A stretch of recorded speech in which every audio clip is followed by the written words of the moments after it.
Cowdenbeath Central Park, East Fife's Bay View back when the coal power plant was next door, behind the goals at Hampden, and the pole in the away end at Celtic Park. These are all considered some of the worst places to watch games in Scotland. These stadiums have been around for a while and have been consistent contenders for what fans consider the worst, but when it comes to modern stadiums, you don't tend to get these issues. However, a brand new stadium has started to take their thunder, and not in a good way. Meadowbank in central Edinburgh was rebuilt recently as part of a larger sports centre, and when the finished product was revealed, the reaction was one of shock. The stadium was a small stand separated from the pitch by a running track, forcing fans to watch from afar and with no vantage point.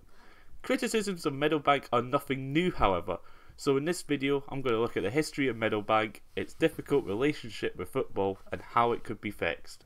Meadowbank was first built in 1970 for the Commonwealth Games, which meant it had an initial capacity of 16,500 when the temporary seating was taken away, with the large stand holding 7,500. After the Commonwealth Games finished, the stadium needed new occupants, and in 1974 they got their club. 1974 saw the end of Third Lanark, a moderately successful Glasgow club who had been horribly run in their final years.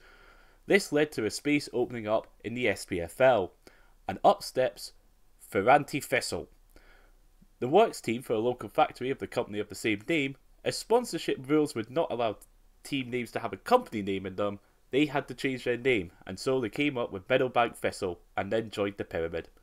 However, as they had just been an amateur team representing a factory, they attracted very little fans in a city where people either supported Hearts or Hibs, with Easter Road being less than a mile from the ground. This, combined with having a huge stadium, led to the ground being considered one of the worst, due to the lack of atmosphere, with crowds typically peaking at just over 1,000 fans.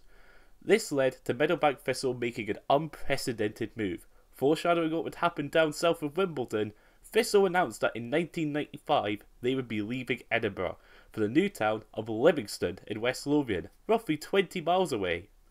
The stadium wouldn't be empty for long, however, with local East of Scotland side Edinburgh City moving in the next year, who remain in the stadium to this day.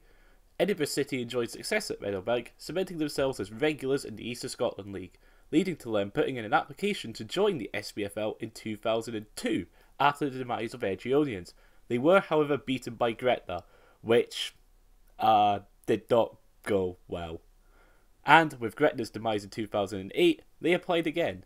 This had the same result, with City beaten to the league by a bid from fellow East of Scotland League side Annan Athletic. It wasn't until the introduction of a relegation playoff from League 2 that City would finally get into the SPFL after defeating East Stirlingshire in the playoff in 2016. During City's first years in the SPFL, however, they weren't playing at Meadowbank, but over at Ainsley Park in Granton, home of SPFL new boys, Spartans. As Meadowbank was built in the 60s, it was starting to show its age, so Edinburgh Council planned to redevelop the site, turning it into a modern sports centre and to give both Edinburgh City and Leith Athletic a new home.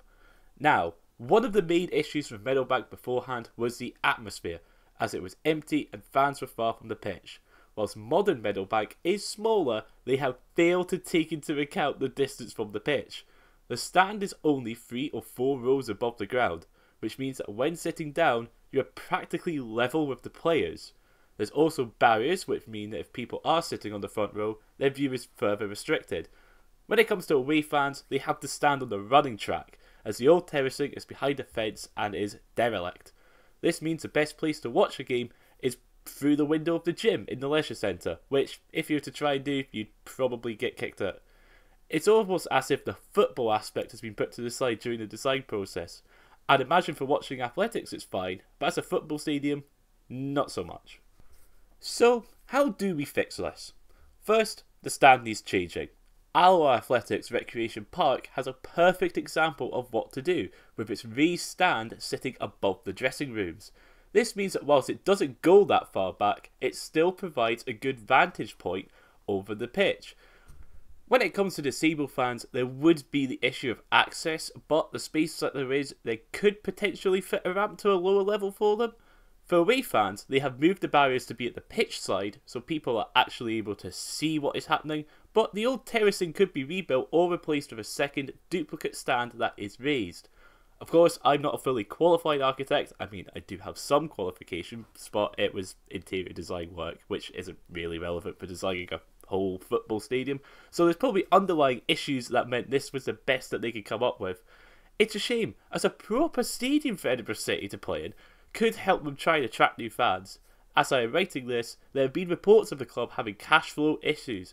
Despite slashing the budget compared to last season, players are leaving as they are not being paid, and now the club is having to play players from the academy, starting games with only a few senior players surrounded by teenagers.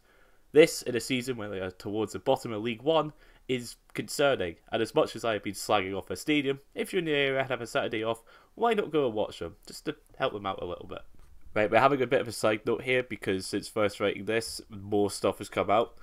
Tom Tracy, who is the CEO of Fourth Capital, who are major sponsors of Edinburgh City, you see their logo on their shirt, has come up with some claims on his LinkedIn profile. He mentions the issue with Meadowbank not being fit for purpose, alongside lack of sponsorship behind the mess they currently sit in. He goes on to talk about a planned merger with Spartans, where the club would play out of Ainsley Park and the club would become FC Edinburgh Spartans. This ended up getting blocked by Neil Doncaster, and maybe for once he's actually done something right. Now, there's been no other mentions of this merger from other sources, but this is the case, and Edinburgh City really are in a dire situation.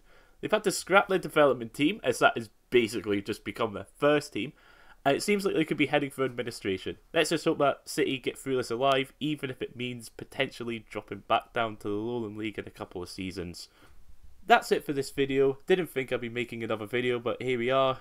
I do have a few more ideas for videos, but if there's anything that you want me to cover, please leave ideas in the comments or message me on Twitter. Also comment what your worst footballing experience is. Was it shite weather? Was it a shite performance? Or is there another ground that could challenge Meadowbank for being the worst stadium in Scotland? Of course, the usual requests of liking, sharing and subscribing are appreciated, and I'll see you in the next video. Goodbye.